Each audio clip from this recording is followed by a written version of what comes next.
샬롬. 오늘도 하나님 말씀 앞에 나오신 여러분 환영합니다. 우리 함께 기도하도록 하겠습니다. 하나님, 오늘도 우리에게 귀한 하나님의 말씀을 주시니 감사합니다. 주여, 오늘도 주님이 뜻하신 그 방향대로 살아갈 수 있는 힘과 용기를 이 말씀 가운데 주시옵소서. 세상이 말하는 방향, 세상이 오라는 방향이 아니라 하나님과 함께 가는 방향으로 나가기 원합니다. 오늘 말씀으로부터 시작하여 주시고 우리의 심령이 들을 수 있게 해주시고 오늘 하루도 그렇게 살 수 있도록 이 시간부터 역사하여 주시옵소서. 예수님의 이름으로 기도했습니다. 아멘. 오늘 함께 살펴볼 말씀 사무엘상 3장 1절에서 9절, 사무엘상 3장 1절에서 9절 함께 살펴보도록 하겠습니다.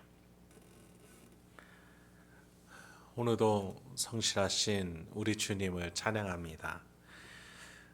사무엘과 엘리 가문의 대조가 계속 이어지는 본문을 살펴보고 있죠. 사무엘상에 대해서 제가 다스리는 자에 관한 이야기다 라고 말씀을 드려왔습니다. 하나님의 나라라는 이스라엘의 왕좌에 누가 어울리는지를 살펴보는 거죠. 우리는 이 이야기를 통해서 어떤 가르침을 적용할 수 있을까요? 나의 가정, 직장, 일상, 이웃, 우리의 교회에서 나는 과연 다스릴 자로서 어울리는 사람인가? 아니면 그렇지 않은가? 우리는 성경을 통해서 계속 다스리기 위해서 창조받았음을 배웠습니다. 가정에서, 직장에서, 일상에서, 이웃과 교회에서까지도 우리는 모두 다 다스려야 되는 각자의 영역과 위치가 있습니다. 그런 점에서 여러분은 하나님의 나라된 백성이요 거룩한 제사장입니다. 각자가 다스려야 되는 하나님의 자녀요, 하나님의 나라를 기업으로 유산으로 받은 자녀입니다. 그런 점에서 여러분은 하나님 나라에 어울리는 다스리는 자가 되어야 합니다. 그래서 사무엘상을 통해서 내가 어떻게 다스리는 자가 되어야 될지 다시 한번 살펴봐야겠죠. 1절, 2절 먼저 보겠습니다. 이 사무엘이 엘리 앞에서 여호와를 섬길 때에는 여호와의 말씀이 희귀하여 이상이 흔히 보이지 않았더라. 엘리의 눈이 점점 어두워가서 잘 보지 못하는 그때에 그가 자기 처소에 누웠고 하나님의 등불은 아직 꺼지지 아니하였으며 사무엘은 하나님의 궤에 있는 여호와의 전 안에 누웠더니. 여러분, 우리는요 사사기 시대에 이스라엘이 하나님과 얼마나 멀리 있었는지를 잘 알고 있죠. 그 영적 흐름이 사무엘 시대까지, 사사기 직후인 사무엘 시대까지 계속 이어져 왔을 겁니다. 그래서 이제 오늘 본문 보니까 하나님의 말씀과 뜻이 희귀하다라고 말해주고 있어요. 하나님의 뜻을 백성들에게 전해줄 방도가 없을 정도였습니다. 게다가 여호와의 성막을 담당하고 있던 엘리 제사장은 눈까지 어두워져 갑니다. 그를 대신해야 할 차세대 제사장 홈리와 비느하스는 영적으로 암울하고 타락하기까지 했어요. 그러나 성경은 사무엘이 있다, 하나님의 등불은 꺼지지 않는다는 것을 통해 지금 시간이 아직 어두울 때인데 하나님은 계속 일하고 계심을 우리에게 성경은 말해주고 있습니다. 엘리는 자기 처소에 노안으로 누워있고 엘리의 두 아들은 향락에 빠져 있습니다. 그러나 하나님의 성전은 어두울 때도 계속 등불은 비춰주고 있습니다. 왜냐하면 하나님은 계속해서 일하고 계시기 때문입니다. 그 하나님의 일하심의 증거가 바로 하나님이 세울 사무엘인 것입니다. 그래서 사무엘은 하나님의 궤, 즉 하나님의 역사의 상징이 있고 십계명이 있는 그 궤가 있는 곳에 누워 있었다라고 말해주는 것이에요. 그래요. 하나님은 사무엘 통해서 계속해서 은혜를 내려주고 계셨던 겁니다. 이스라엘을 향해서 계속해서 일하고 계셨던 거예요. 여러분, 지금 이 시간 말씀 앞에 나오신 여러분이야말로 말씀이 사라져가는 현대 사회의 등불과 같은 존재입니다. 여러분이 말씀을 듣고 오늘 하루 하나님이 주시는 뜻으로 살아가시기 바랍니다. 여러분이 하나님의 빛입니다. 여러분이 직장인이건 연봉이 얼마나 가건 여러분의 영향력이 어떻건 그건 상관없습니다. 여러분이 살아가는 그 각자 일상 속에서 하나님의 뜻대로 살아내실 때 하나님의 등불이 됩니다.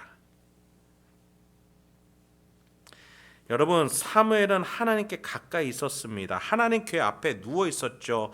여러분이 지금 말씀을 듣고 있는 것이, 이것을 받아들이고 있는 것이 바로 이 사무엘같이 하나님의 은혜를 전달할 통로서 하나님께 사용받고 있는 겁니다. 그래요. 여러분 지금 너무 잘하고 계세요.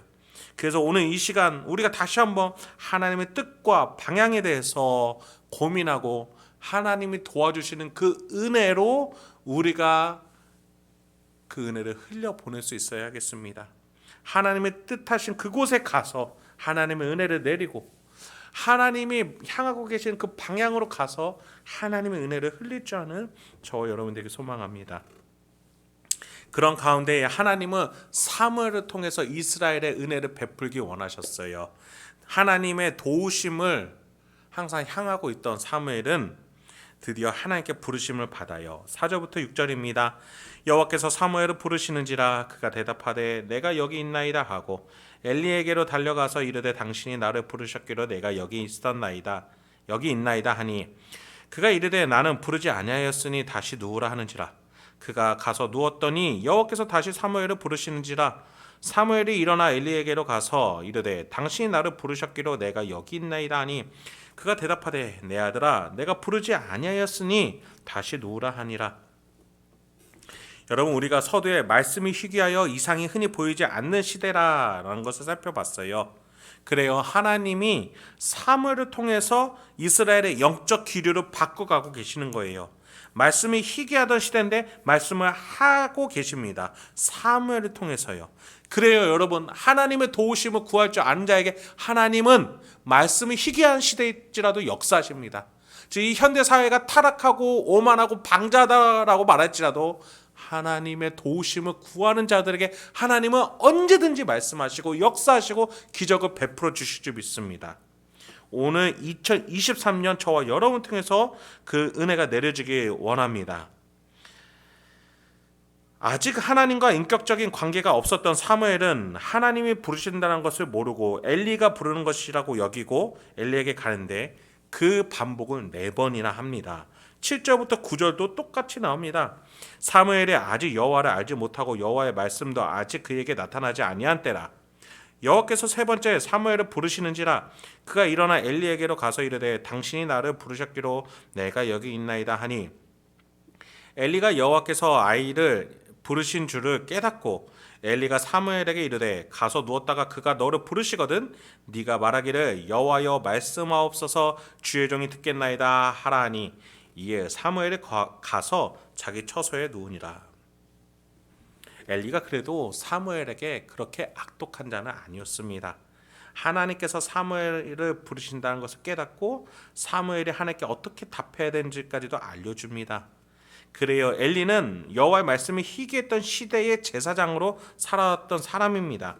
그럼에도 불구하고 엘리 가문이 이렇게 된 것에 대해서 하나님께서는 엘리가 여호와보다 아들을, 그러니까 자신의 가문을 더 사랑했기 때라고 지적하셨습니다. 엘리도 하나님의 말씀이 없으니 하나님의 도우심을 구할 줄 몰랐을 수도 있습니다. 그런데 성경은 분명하게 더 중요한 것은 이가 아들보다 하나님을 더 사랑해야 되는 자인데 아들을 더 사랑했다라고 지탄한다는 것입니다. 여러분, 우리도 하나님의 뜻을 분별하고 하나님의 뜻에 순종할 줄 알면서도 다른 것을 더 사랑할 수도 있다는 겁니다. 중요한 것은 우리 마음에 순종이 있는가 이것을 봐야 합니다. 내가 무엇을 사랑하고 있는지 돌아봐야겠습니다. 여호와여 말씀하옵소서 주의 종이 듣겠나이다 라고 말만 하는 엘리 제사장이 아니라 나의 마음과 삶으로 그렇게 살아낼 수 있어야 된다는 것이죠.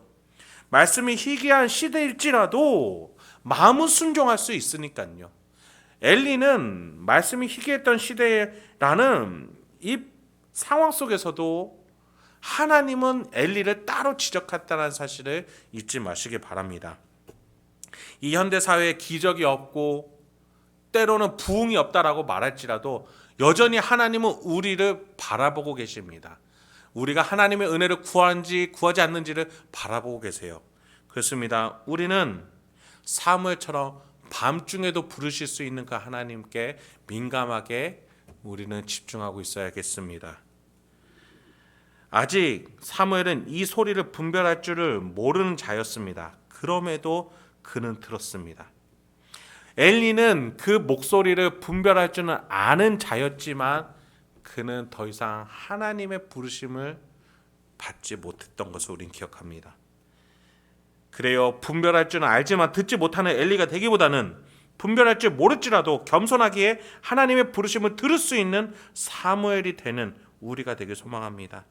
중요한 것은 과거에 했던 경험이 아니라 지금 내가 하나님의 부르심을 듣고 하나님의 도우심을 구하며 하나님의 뜻과 방향으로 나아갈 줄 알아야 된다는 그 사실이겠습니다.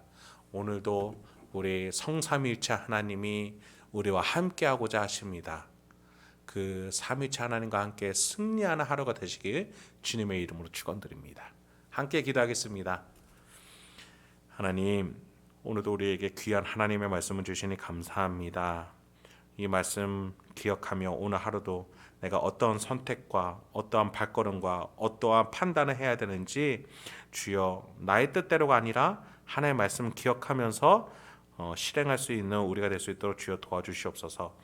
주님, 때로는 세상의 가치와 세상의 방향이 우리를 유혹할 때가 있습니다. 그때마다 성령 하나님께서 우리 심령 가운데에 말씀을 기억나게 하여 주시옵소서. 예수님의 이름으로 기도했습니다.